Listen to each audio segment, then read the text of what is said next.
diuntungkan karena royalti akan mengalir ke mereka. Karena Mas Ipay terima royalti nggak Mas? Sampai hari ini. Artinya kan nggak mungkin.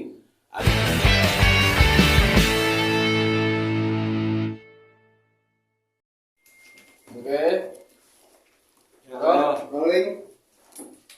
Ya. Oke Bang, Ya. bisa diceritakan mungkin hari ini akan ada mengutarakan apa Bang terkait lanjutan dengan penjelasan. Jadi pertama-tama saya mengucapkan terima kasih atas kehadiran teman-teman media di kantor saya. Ya, hari ini kebetulan Mas Ipay ini hadir karena ini terkait dengan masalah hak jawab. Ya, di berita-berita itu kan kelihatan seolah-olah bahwa ada indikasi pemalsuan, seolah-olah bahwa ada indikasi hak kelola atas lagu Cinderella itu sudah dialihkan oleh Mas Ipay. Nah, jadi kita bicara mengenai hal-hal seperti itu agar tidak membingungkan publik, tidak juga akhirnya ada suatu prasangka-prasangka yang tidak seharusnya. Jadi saya rasa untuk agar adanya informasi yang berimbang, both side, ya, kami hari ini ingin menggunakan hak jawab kami untuk mengklarifikasi beberapa hal atas pemberitaan media akhir-akhir ini mengenai lagu Cinderella. Ya, jadi kalau kita mengikuti berita-berita yang ada itu, ada satu pernyataan, ya, atau ada satu pengakuan, kalau tidak salah, ya, bahwa Mas Ipay itu pernah suatu waktu sudah mengalihkan haknya, ya, mengalihkan haknya kepada Ian, ya, sehingga itulah yang menjadikan dasar apa yang menjadi pegangan mereka hingga hari ini. Nah, dari pengakuan atau pernyataan itu, satu kesimpulan yang kami dapat yang mungkin tidak bisa dibantahkan adalah itu adalah bentuk juga sebagai satu pernyataan bahwa kalau Mas Ipay ini adalah pencipta lagu Cinderella, itu adalah benar. Kenapa menjadi benar? Karena ada pengalihan. Orang yang mengalihkan berarti kan adalah orang yang berhak atas lagu tersebut. Jadi dengan dasar adanya peralihan itu, berarti itu juga bentuk pengakuan bahwa pencipta lagu Cinderella itu adalah Mas Ipay. Nah, itu yang pertama. Yang kedua terkait dengan masalah laporan yang katanya sudah dilaporkan Mas Ipay-nya itu karena patut diduga ada pelanggaran sebagaimana yang diatur dalam pasal 263 Kitab Undang-Undang Hukum Pidana tentang pemalsuan. Nah, jadi terkait dengan pasal 263 itu tentang pemalsuan, ini kan ada kata-kata saya bacakan ya, jadi supaya tidak keliru.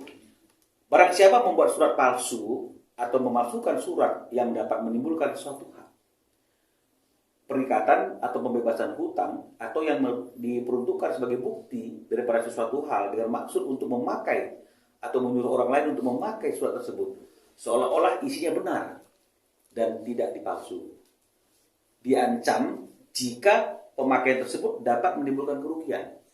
Saya kasih bawahi, diancam jika pemakaian tersebut dapat menimbulkan kerugian. Nah, kalaupun memang misalnya dikatakan bahwa surat peralihan hak itu adalah sesuatu yang palsu dan kemudian diduga yang memasukkannya adalah klien kami Ipay, apa yang menjadi kerugian daripada pihak mereka? Ya, justru dengan hak yang ada dari surat peralihan yang dikatakan palsu itu, manfaat yang didapat oleh mereka justru lebih besar daripada kerugiannya. Karena semua royalti pasti akan mengalir kepada mereka. Dasarnya adalah surat peralihan tersebut yang dikatakan palsu. Ya, jadi kan nggak mungkin ada orang lain yang memalsukan, Ipay memalsukan, tapi tidak untuk keuntungan dirinya, tapi untuk keuntungan orang lain. Ini sangat bertentangan dengan akal sehat dan logika. Padahal hukum itu adalah logika, because law is logic. Ini sangat tidak logik. Ya, jadi makanya ketika Mas Ipay bilang, Bang, kita harus kasih suatu hak jawab, ya saya tentu tidak bisa menghindar untuk mengklarifikasi dan menggunakan hak jawab ini. Nah, jadi dasarnya seperti itu. Harus ada unsur kerugian. Dari pemalsuan itu ada orang lain yang dirugikan. Nah, sekarang kalau misalnya kemudian dikatakan sudah diserahkan atau dialihkan surat peralihan hak dari Mas Ipai kepada dia dan itu palsu, lalu yang dirugikan siapa? Jika itu palsu, apakah dia yang dirugikan? Tentunya tidak. Karena surat itu akhirnya memberikan hak kepada dia. Dia pihak yang patut diduga diuntungkan. Karena royalti akan mengalir ke mereka. Karena Mas Ipai terima royalti nggak, Mas? Sampai hari ini. Artinya kan nggak mungkin ada peralihan yang dibuat oleh Mas Ipai dipalsukan tapi Mas Ipai nggak dapat apa-apa.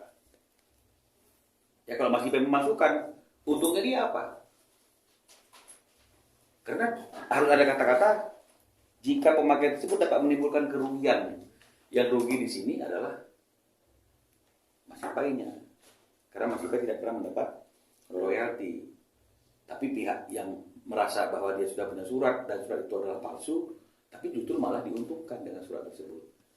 Nah, jadi yang pertama adalah karena adanya surat peralihan itu menunjukkan bahwa memang tidak diingkari, patut juga tidak diingkari, pencipta lagunya adalah Mas Ipai. Kalau memang dasarnya adalah surat peralihan yang membuat dia berani untuk artinya itu menguasai lagu tersebut karena sudah dianggap dialihkan oleh Mas Ipai. Ketika Mas Ipai mensomasi justru sebenarnya simpel saja. Datang bermusyawarah, tunjukkan surat peralihannya tersebut. Kalau misalnya Mas Ipai lupa ya tinggal diingatkan. Kamu dulu kan datang pada situasi seperti ini, saksinya seperti ini, di sini tempatnya dan kamu ada surat seperti ini yang mendasari. Nah, kalau itu sudah selesai, pasti semua masalah bisa diselesaikan. Tapi kalau kemudian misalnya datang untuk melapor ada pemalsuan, bikinlah yang dilaporkan adalah Mas Ipai memalsukan. Lucu kalau dia memalsukan sesuatu tapi tidak untuk keuntungan dirinya dan tidak untuk merugikan orang lain, justru yang merugikan adalah dirinya sendiri. Ini sangat tidak masuk akal kalau menurut kita, ya. Nah, jadi oleh karena itu kita bersyukur juga, artinya ada kasus di mana Mas Ipai dilaporkan dugaan ada pemalsuan 263 itu, sehingga akhirnya kita semakin jelas bahwa ada surat yang dijadikan dasar untuk digunakan ke label, digunakan ke LMK, dan karena Mas Ipai merasa tidak pernah menandatangani, karena Mas Ipai merasa tidak pernah punya arsip juga atas perjanjian tersebut, artinya dalam waktu dekat Mas Ipai juga mencandangkan haknya untuk melaporkan atas dugaan pemalsuan. Ya, dan ini lebih masuk akal karena jika pemakaian tersebut dapat menimbulkan kerugian, jelas pemakaian surat palsu tersebut ya, itu menimbulkan kerugian bagi Mas Ipai karena Mas Ipai tidak lagi pernah menerima royalti dari sejak tahun berapa, Mas? 2003 sejak mereka menggunakan lagu itu. Atas dasar surat peralihan yang kata mereka palsu. Betul, di 2010. Di 2010. Betul. Nah, jadi ini yang mau kami klarifikasi agar tidak simpang siur. Artinya kita mengajak semua masyarakat berpikiran tenang, ya, hati boleh panas, kepala harus dingin. Tapi intinya adalah kalau memang ada pemalsuan, bagaimana mungkin pemalsuan itu dilakukan oleh seseorang dan itu tidak menguntungkan diri orang tersebut.